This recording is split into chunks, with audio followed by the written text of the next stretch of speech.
Hi, this is Brooke, back with more Medicine Wheel teachings. This time we're going to the north. And the north is midwinter, midnight. I think of White Buffalo Woman sitting by her deep lake of wisdom. The white buffalo beside her, the perhaps the snowy owl above her. This is the time of the deep, deep feminine. This is the time of not doing, of quieting, of opening, of becoming fully receptive to receive,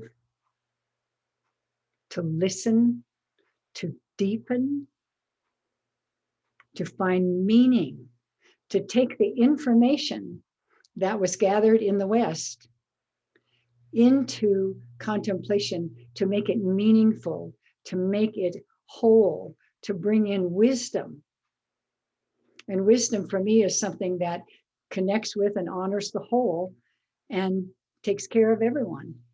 So it's like to drop into that deeper level where meaning becomes important and that wisdom becomes important. So white is the color here, as yellow is the east, red the south, black or dark the west. In this system, white is in the north. And once again, this is a really, really important time because again and again in our modern society, we've been taught to do and go and speed up and handle it and get another idea and go.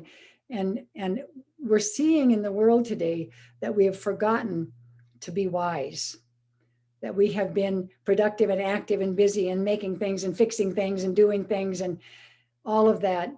But all of that is now leading to the challenges we're facing.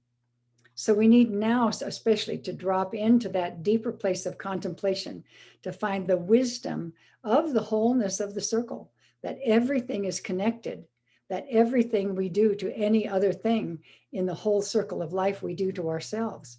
That's the wisdom of White Buffalo Woman. That's the North, our ancestors, the ancient ones. All of that energy is here in the North, and it's a vital, vital piece of this medicine wheel. So important that we acknowledge that in this time and work with that energy. Allow ourselves to go into the deep feminine, into meditation, into our deep intuition, to drop away from the outer world and the activity and the busyness, to let go of all of that and to tap deep into source, connect to the great mother father life, and allow that to speak to us as strongly, more strongly maybe, than the chatter and the busyness of the outside world. We so often use this, use our forebrain and our activity and that kind of more masculine way of being to kind of want to fix things and handle things and find the solutions. And we keep doing that, and yet we seem to be getting ourselves into deeper and deeper trouble because we're right on the edge of the 6th grade extinction that we're causing, and that we may get to join as a human family if we don't find the wisdom that can come from source, from wholeness, from remembering the whole of all things with love and respect. So let's join the grandmothers and grandfathers of the North in prayer. We give thanks for this North aspect of our lives.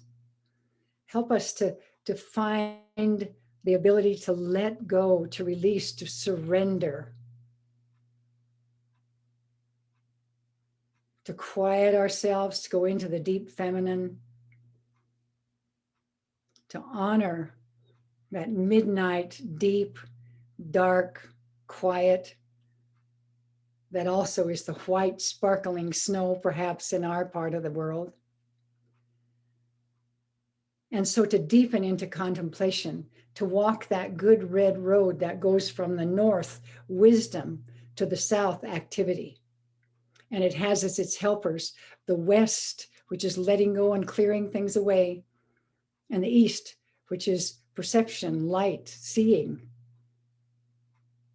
Help us as we walk this good path to remember the North, to remember the ancestors, to remember to deepen into that connection with Source, to create wisdom, to walk forward in a good way. Ho, Takuyasu. So I mentioned that the ancestors are here. And I wanted to tell you too that I have I think it's once again, an hour-long teaching about the ancestors called Ansipa.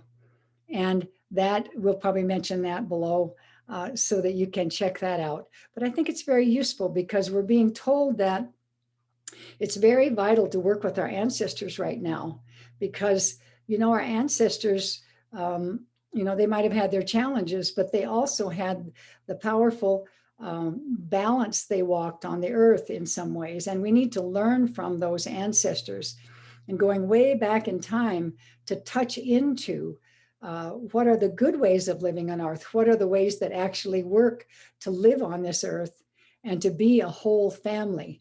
And so that kind of wisdom is something we need. And I invite you to check out those Ansipa teachings as well.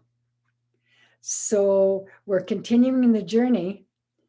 My wheel or sphere, you might say, has 7 directions. So I have more to share with you, and I'll see you soon. Thanks for tuning in.